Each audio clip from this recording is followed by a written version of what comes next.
Reims, la ville des sacres des rois de France. C'est le point de départ du 5e Dark Dog Tour.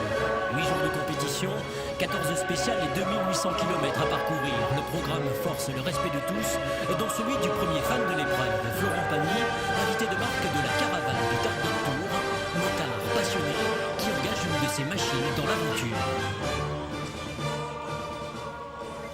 Le Mototour présente justement la largeur de ce qu'on peut aimer dans la moto et peut-être le moins côté course à vouloir chercher à toujours être le premier, mais bon, même si c'est quand même une compétition et qu'il y en a qui viennent pour gagner, donc ça devient le deuxième événement populaire français et c'est pour ça qu'aujourd'hui on se dit si on veut faire voir une belle moto et montrer qu'elle marche bien, où il faut aller, c'est le Mototour.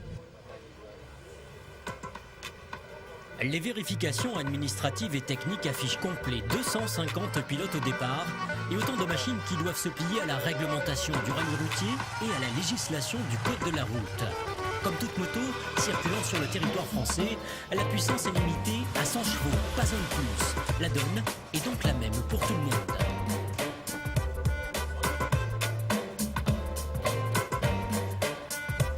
Avec sa plaque de numéro 1, le tenant du titre, Denis Bouan, fait figure de favori.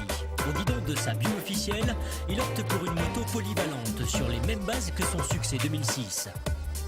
Sur son chemin, il croisera la révélation de l'année dernière, le pilote de vitesse Géant d'Orgex. Cette véritable figure du monde de la piste s'aligne au guidon d'une sportive Honda. Frédéric Lejeune est le leader du championnat du monde des rallyes. Le vainqueur du Belgian Mototour sur sa BMW HP2 fait généralement des merveilles dans les spéciales techniques et glissantes. Lejeune, un pilote issu du tout-terrain, tout comme le double vainqueur de l'épreuve, Serge Nuc. Engagé dans la course expert, le chevalier s'élancera bien après les hommes de tête et il ne sera pas classé dans le championnat du monde, le mondial, la grande nouveauté du Dark Dog Tour. Une épreuve qui devient internationale, qui va passer Coupe du Monde l'année prochaine, donc ça donne encore plus d'ampleur, plus de force à cette épreuve. Mais il ne faut pas oublier que l'association pilote professionnel et amateur est là et c'est ce qui fait la force, cette véritable synergie. C'est une belle communion et on va dans les villes qui nous accueillent pour faire une sorte de grande promotion du monde de la moto, du deux roues. Pour s'attaquer au Dark Dog Tour, il faut avant tout être lève-tôt, 5 heures, le départ de la première étape, une boucle Reims-Reims de 309 km en guise de mise en jambe. Mieux vaut éviter la panne de réveil et la panne tout court.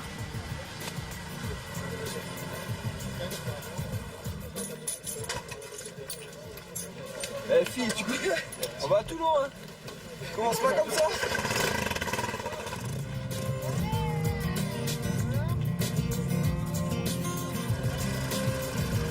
Direction la première spéciale du jour sur le circuit Carole en région parisienne. Au programme, une course en paquet de 8 tours. Les premières sensations de vitesse sur la piste, le Dark Dog Tour démarre enfin.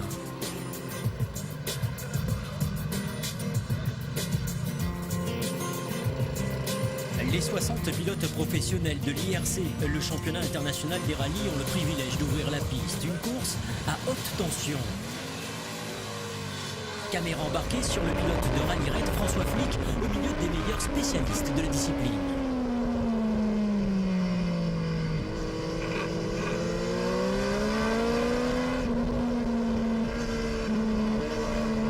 Très mal parti, victime des cabrages intempestifs de sa machine, Géant d'Orgex en pistard d'expérience va faire le nécessaire pour reprendre la tête de la course. Ce ne sont pas les positions, mais bien le chrono qui compte. Au bout de 9 minutes de spécial, d'Orgex devance Denis Bouan et Bertrand Sté.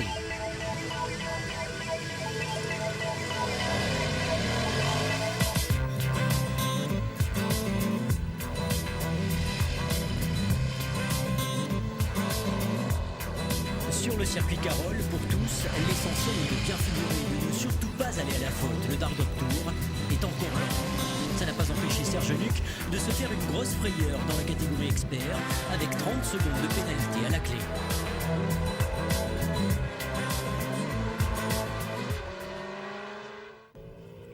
En 4 ans, la spéciale de Jonchery est devenue une grande classique de l'épreuve. Un tracé dans le vignoble de Champagne, court, rapide.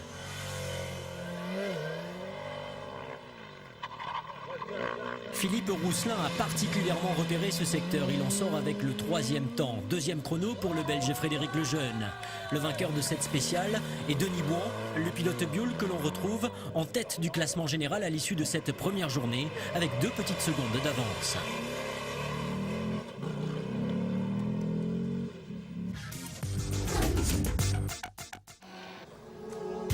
La deuxième des 8 journées de compétition conduit la caravane du Dark Dog Tour de Reims au Val de Reuil à travers 339 km de parcours.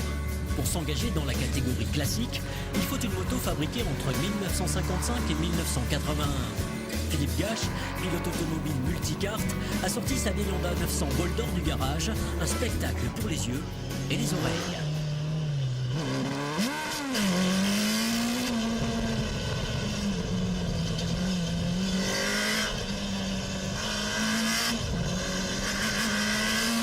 Avec son ami Robert Doron et 20 autres pilotes chez les anciennes, Philippe Gache passe en tête de la catégorie. Un commentaire à chaud en sortie de spéciale. Voilà, c'est parti. 40 km de liaison et la journée est terminée. Bon, j'ai mis 3 secondes à mon coéquipier. Ça doit pas être trop mal. Et ça me correspond bien de le faire en classique parce que d'abord je suis avec les gens comme moi déjà, hein, donc on a des ambitions mesurées, on n'a surtout pas envie de se faire mal. Une moto de 230 kg, un tout petit pneu à l'arrière, c'était parfois un peu limite, mais bon, c'était sympa. C'est le charme du mototour, il y a de tout. La bête noire du jour a un nom, Orival, 4,9 km, un bitume qui passe du tout bon au tout mauvais, des gravillons, bref, une vraie spéciale de rallye. Les pièges ne manquent pas et dans la catégorie expert, celle de la compétition nationale, le Corse Laurent Statuto tire parfaitement son épingle du jeu, il est en tête. Pendant ce temps, Serge Nuc, pénalisé la veille, sort la grosse attaque et remonte au classement.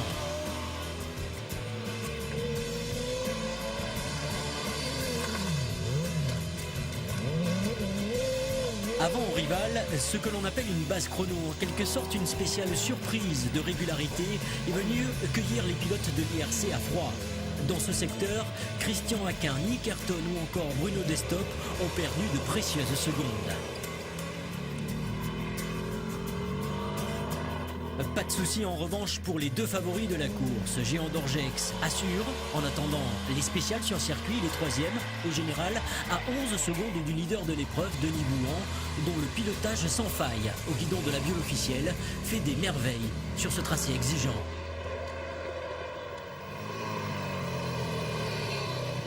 Mais la surprise du jour est venue de Philippe Rousselin, le grand vainqueur de cette 2e journée. Désormais en 2e position du général, ce motard de la police nationale porte le numéro 22. Ça ne s'invente pas. Les pilotes qui sont devant, c'est vraiment des pilotes professionnels, c'est de très très bons pilotes. Je suis très fier d'être à côté d'eux et des fois d'être devant. Donc pour moi c'est super et puis de côtoyer des professionnels de la moto, c'est super. 3e journée de course, les liaisons usantes dans le brouillard conduisent les pilotes sur une boucle de 413 km autour du Val de Reuil. Le plat de résistance attend les spécialistes de l'ERC sur la piste de Croix-en-Ternois, un circuit peu rapide où il faut souvent jouer des freins et des coudes pour s'imposer. Le circuit, justement l'exercice préféré de Géant d'Orgex. Ce pilote d'endurance reconverti au rallye connaît Croix-en-Ternois comme sa poche. Et s'il ne prend pas encore le meilleur départ, il y devance au drapeau à damier le pugnace François Flick, Christian Aquin et l'étonnant Philippe Rousselin.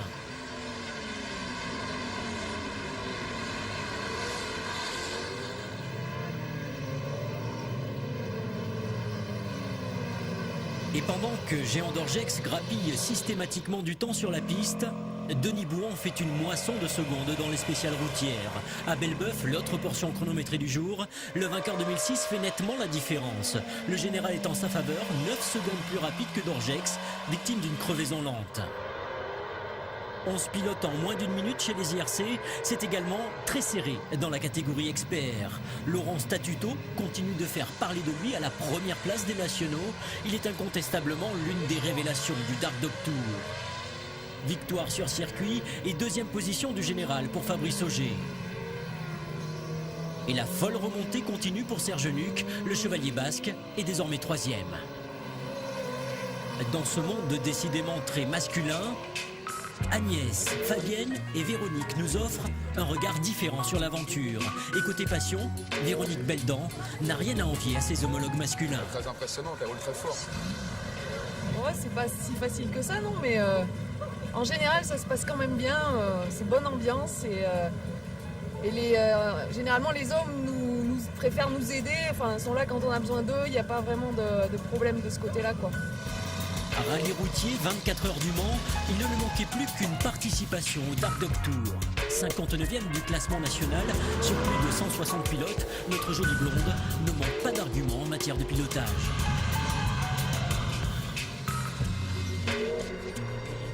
Ah bah c'est physique, hein. Ouais, ça a été rien d'exceptionnel, mais bon, je me suis fait plaisir, donc c'est l'essentiel. Midi 36, 1h36, 2h36, 3h36... Redémarrer roadbook. Sous le casque, que l'on soit une femme ou un homme, il faut savoir gérer le circuit, la navigation et les pièges de la route. Punaise, il y a des gravions.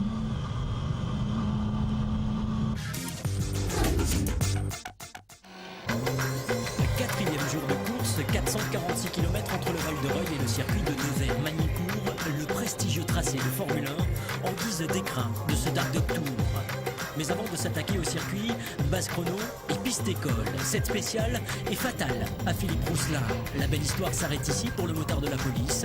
Il prend 50 secondes de retard.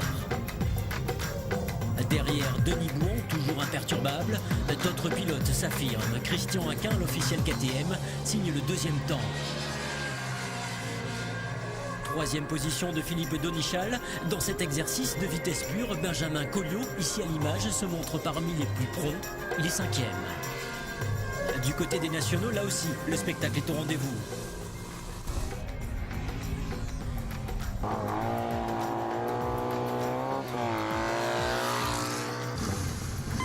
Statuto dirige et Nuc revient à grande poignée de secondes, oubliez le problème du premier jour et place à l'action pure.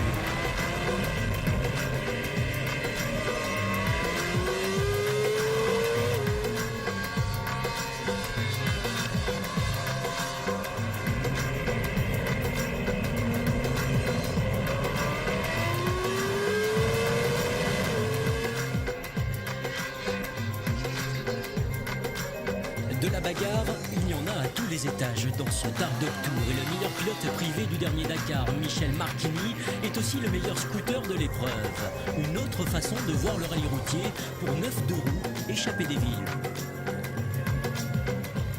C'est une discipline qui plaît parce qu'on a tous les machines égales, donc c'est ça qui est bien. L'avantage, c'est dans les spéciales un peu sinueuses et bon, on arrive toujours à tirer notre épingle du jeu.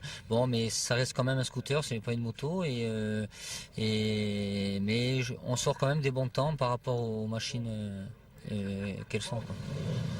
Depuis la renaissance du Dark Dog Tour, Michel Marchini n'a plus quitté son scooter. Il est bien aujourd'hui le patron de la catégorie. Ses engins sont de plus en plus performants. Ils dépassent les 45 chevaux et même sur un circuit rapide comme à Magny-Cours, les scooters n'ont rien à envier aux motos.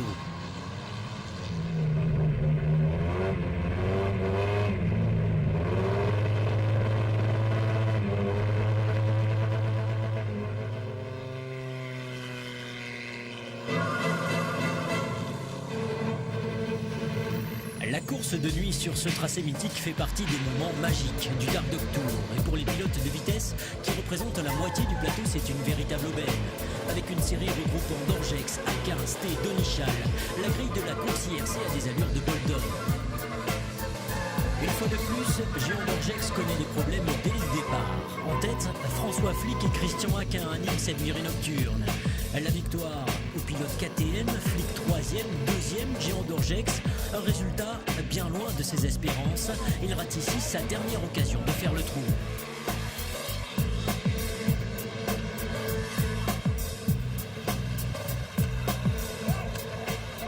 J'ai décidément une très mauvaise moto cette année. Visiblement très mal préparée. Des problèmes d'embrayage insolubles, environ 10 chevaux de moins que les autres. C'est une catastrophe. Si j'arrive à faire une place intéressante à cette course, ce sera très étonnant.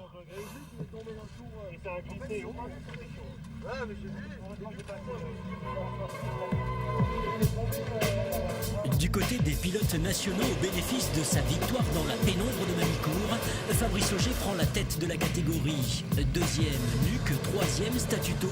Les trois hommes se tiennent en moins de 7 secondes. À mi-parcours, le Dark Tour tient toutes ses promesses.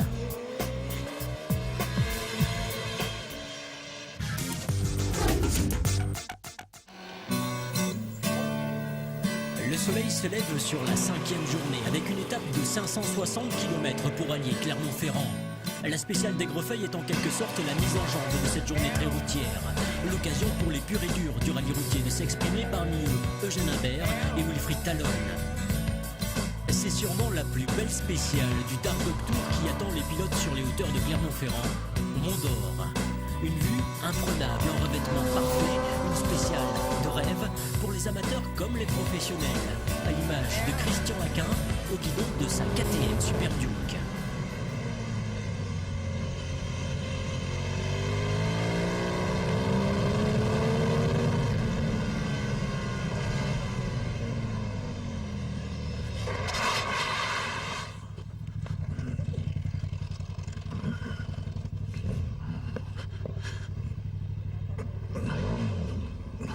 Dans ce même virage, plusieurs pilotes iront à la faute. Christian Aquin, mais aussi François Flick. Le Mont d'Or, fidèle à sa réputation, fait payer le prix cher la moindre erreur. Aussi technique que rapide, ce secteur est le terrain de jeu favori de Denis Bouhan. Le leader de la course va pourtant tomber sur plus fort que lui, le Belge Frédéric Lejeune, 3 dixièmes plus rapide.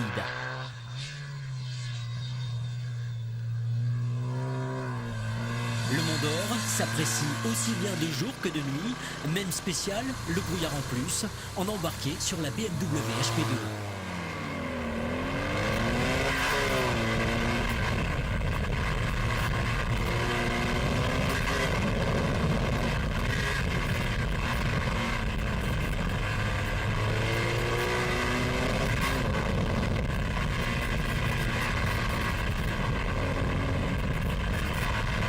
Que les rallymen font le plein de sensations et de secondes, le jeune Talon et Bouhan en tête, les pistards tentent de limiter les dégâts.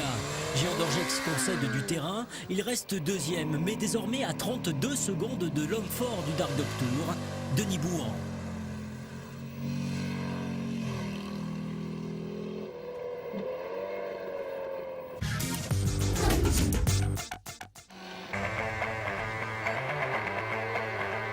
Libres dans les portions kilométrées, les pilotes du Dark Tour sont tenus de respecter le code de la route en liaison.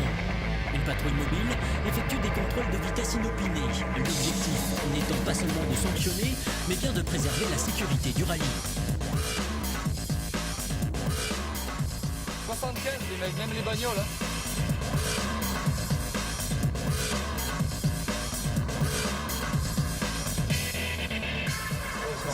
C'est 50 en anglais. C'est 50, pas 85. Et la pérennité des rallyes, c'est quoi? C'est de ne pas faire les cons en agglomération. Il n'y a que comme ça qu'on continuera à faire des rallyes.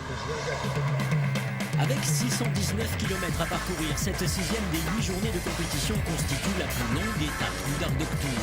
De Clermont-Ferrand, les motards prennent la direction de Toulon, avec un arrêt au pôle mécanique d'Alès pour disputer une spéciale de presque 7 km à cheval sur les pistes de rallye et de vitesse. Une expérience unique que partagent les 6 équipages engagés dans la catégorie Sidecar.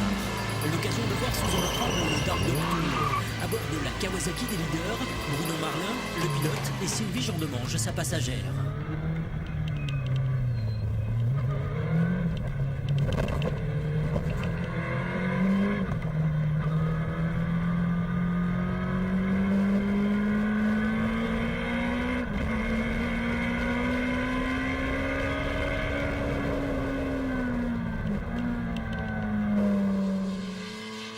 Dans cet exercice où la reconnaissance est capitale, le meilleur pilote, toutes catégories confondues, est Serge Nuc. Sa victoire d'étape lui permet de passer en tête du classement général national. Chez les pensionnaires de la Coupe du Monde des rallyes, Wilfried Talon s'impose devant Philippe Donichal, deuxième. Pour sa première participation à l'épreuve, ce pilote de vitesse signe une ascension fulgurante. Troisième temps pour Philippe Pingenez, l'officiel Ducati, au terme d'une journée marquée par un incroyable coup de théâtre en tête de la course. Dans cette spéciale, la transmission par courroie de Denis Bouhan va casser. Le pilote Buell doit terminer en poussant pour passer les cellules de chronométrage. Plus de 30 secondes de perdu dans l'opération et la première place s'envole. Maintenant, on va se reconcentrer et puis on va passer en mode attaque. On passe du mode gérance au mode attaque. Voilà, hein. C'est comme ça, c'est la course. Le nouveau patron du Dark Dog Tour s'appelle désormais Géant Dorgex, premier avec 1 seconde et 28 d'avance sur Bouhan, deuxième.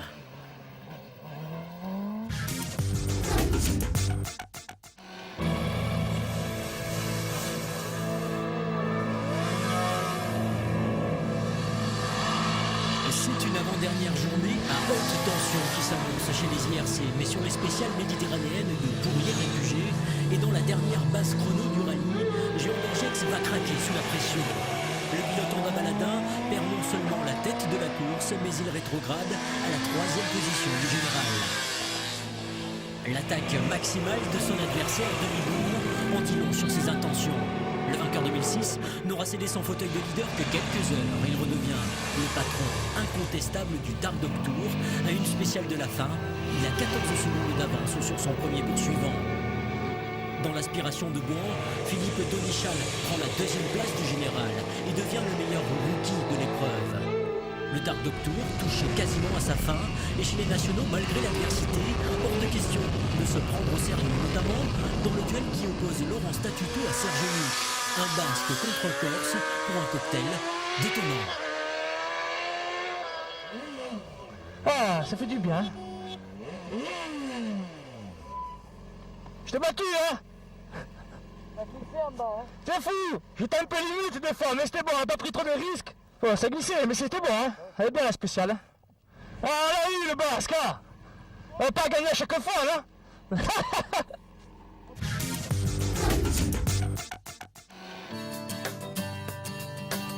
Toulon, la douceur de la Méditerranée au mois d'octobre. Comme chaque année, le Dark Dog Tour a rendez-vous sur la plage des Morillons pour terminer cette folle épopée à travers les routes de France. Du village, les pilotes s'élancent à l'assaut du célèbre Montfaron pour la dernière spéciale de l'épreuve. En remportant ce dernier secteur, Frédéric Lejeune assure la 4e place finale.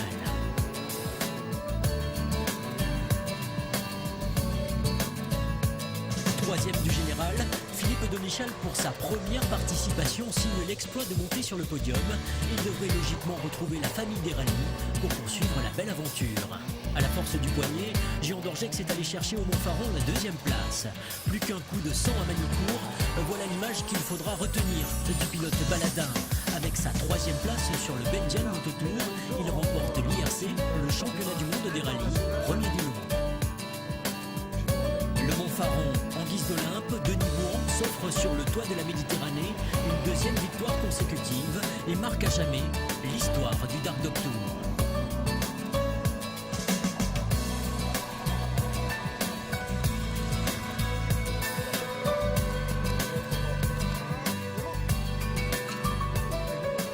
Je me sens content d'avoir fini, très très heureux d'avoir gagné une nouvelle fois. Parce que c'est difficile de gagner, mais parfois un peu plus dur de regagner. Donc non, je suis très content. Je pense mon équipe aussi. On a tous passé une bonne semaine, on a bien bossé et c'est cool, quoi.